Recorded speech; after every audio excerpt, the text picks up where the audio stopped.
collaboration between Leonard and Murray, who's won 2 Stanley Cups. Alive. Williams touched the net. Score! The Carolina Hurricanes win Game 7. The Carolina Hurricanes win Game 7. They say the definition of insanity is to keep doing the same thing over and over again and expecting different results. That might just be stupidity. No, the definition of insanity has been the opening round of the 2019 NHL Playoffs.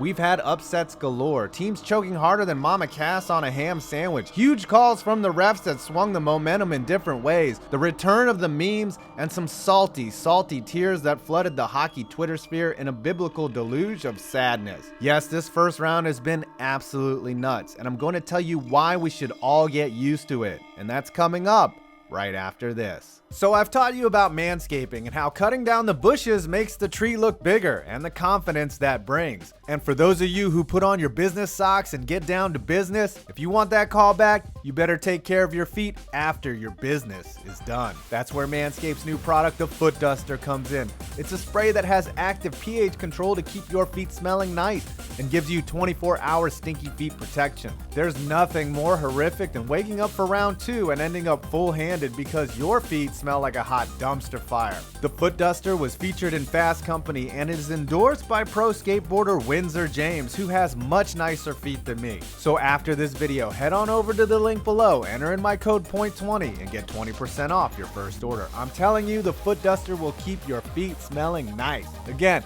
go to the link below and enter in my code POINT20 and get 20% off. Manscaped, refining the gentleman. Let's quickly recap what we've seen so far in the first round. The Columbus Blue Jackets, an 8th seed, swept the top-seeded Tampa Bay Lightning, a team that won 62 regular season games. The Calgary Flames, the top seed in the West, was beaten by the 8th seed Avalanche, 4-1. The Islanders, a team that lost their best player in 2018, swept the Penguins in 4 games. The Winnipeg Jets, touted by many to win the Cup before the year, were beaten by the St. Louis Blues, a team that was 17-24 on January 8th. The Dallas Stars, who missed the playoffs the last 2 seasons, beat the Central Division champ Predators, a team that won a playoff series in 3 consecutive years. The Maple Leafs, amidst a 52-year Cup drought, lost to the Bruins in a Game 7 for the 2nd straight year and 3rd time in their last 4 playoff appearances. We're still going. The Vegas Golden Knights blew a 3-1 series lead and a 3-goal lead with minutes to play to lose an agonizing Game 7 in overtime to their division rival Sharks. And the Washington Capitals immediately returned to being the Washington Capitals, a double OT loss to a team that shat on the NHL all year long and was picked to miss the playoffs by pretty much everyone. A fitting end to the first round. So this is what happened. Urinating Tree issued out congrats videos like candy, and we aren't even into the meat of this video yet. And I'm here to tell you, stuff like this is going to keep happening for years to come. It all goes back to when they started issuing the President's Trophy, a cursed piece of pewter that was first given out in 1986 for the league's best regular season team. In 34 years, only 8 recipients have gone on to win the Cup, the last team being the 2013 Blackhawks. 7 times the winner of the trophy has been bounced in the first round, and from 2009 to 2012, it happened 3 out of 4 years. Compare that to the NFL, where in 43 years of playoff seeding, the top seed in either conference has a 56% chance of reaching the Super Bowl. In the NBA, if you are a top seed, you have a 61% chance of making the finals. In hockey, the percentage of the President's Trophy winner just making the final is only 29%. So why does the top seed lose so much? In football, the top seed gets a first round bye and all their playoff games at home, a clear reward for the regular season. In basketball, even though it's a similar playoff format as hockey, there is definitely more of a separation between lower seeds and higher seeds. In the NBA, only one 8th seed has made a finals, and none have won a championship, unlike the LA Kings did in 2012. Most of the time, an 8th seed is limping into the playoffs, but in hockey is a different animal. The top seed is not cursed. Let's talk about that. Hockey has the most unique system of playoff seeding in all of sports in the fact that it is a juicy, matchup-making, upset-producing machine. Die-hard fans know that the 2 division winners in each bracket get to face off with the 2 lowest seeds, aka wild cards, and the 2nd and 3rd place teams in each division get to square off in a guaranteed first-round slugfest. Instead of a true 1-8 ranking, the highest seeds can get a team from either division. And in a top-heavy year where rebuilding teams are tanking like an ocean liner, they can draw a team that has a pretty darn good record. Meanwhile, the 2 division pairings lock up teams that are built to beat each other, and as familiarity breeds contempt, it also breeds more parity. Year after year, the same teams match up with each other, and eventually, things even out.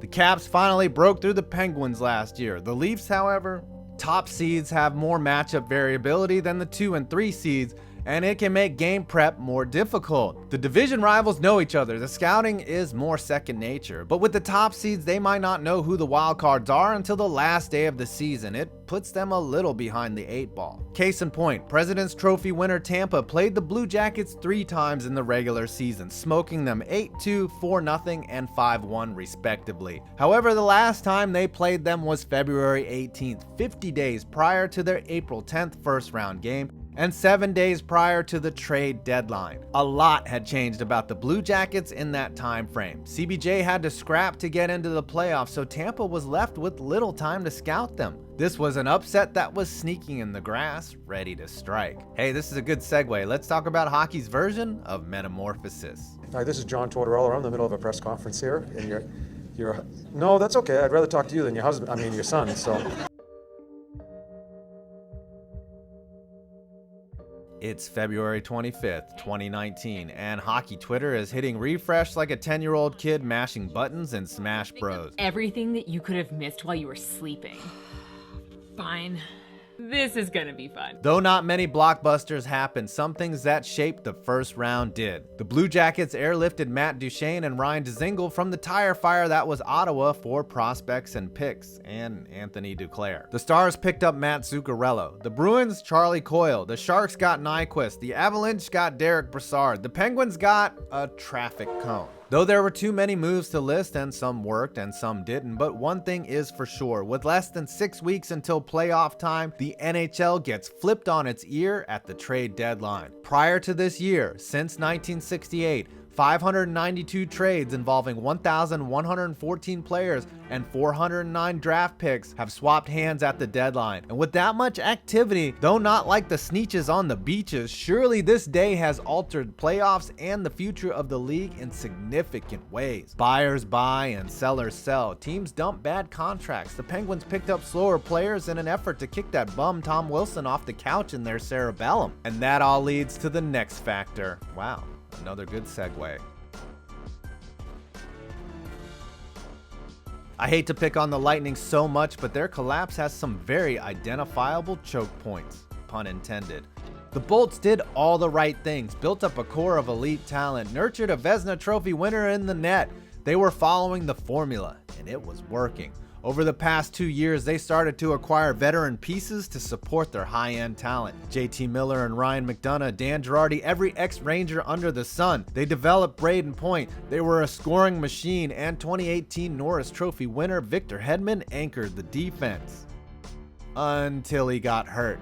And him missing exposed a defensive core that severely lacked depth and cohesiveness. They blew a 3-0 lead in Game 1, and the rest is history. It's not just Tampa that has this problem, it's every team, and that is 100% by design. The NHL doesn't want bloated salaries, nor does it want OP rosters. The word impermanence has never been more relevant to the league, and sustained success is a thing of the past. Look at the Kings and the Blackhawks, both highly successful teams, and both parted with their coaches recently after winning 5 cups between the two of them in a 6-year span. The Pens look bad and being swept. The era may be coming to an end. The Caps window may have opened and shut faster than furniture falling out of Antonio Brown's apartment. When you look at this year's salaries, the variance is not like in the MLB. The Red Wings were the highest at 86 mil, the Canes the lowest at 63.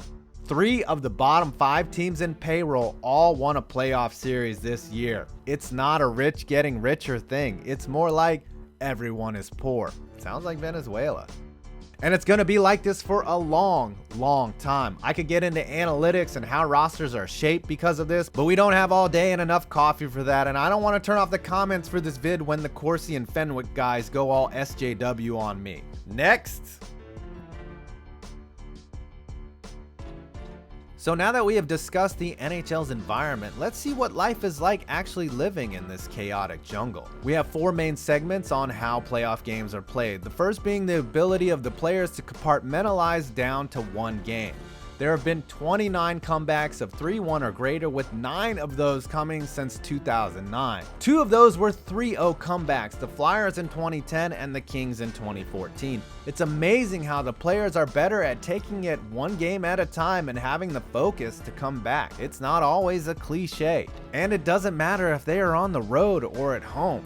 That also plays into the next point, the reffing in the playoffs. Now, this is not open season to start bitching about bad calls or injustices, but with teams being so evenly matched, it seems that the refs have a huge effect on games, whether it be keeping them close or tilting the outcome. Remember, in the playoffs, there's an extra ref and replay review and the tendency to swallow the whistle. More and more pivotal moments hang in the balance. These games are razor close. It's natural for the outcome to hinge on a call. As devil's advocate, you could even argue that the reffing is better in the playoffs, therefore the better team wins. We also have something I alluded to before, film and adjustments. There's never been more science behind hockey and how it's executed. The good coaches adjust, the ones on the outside get outplayed. Pulling the right levers does matter.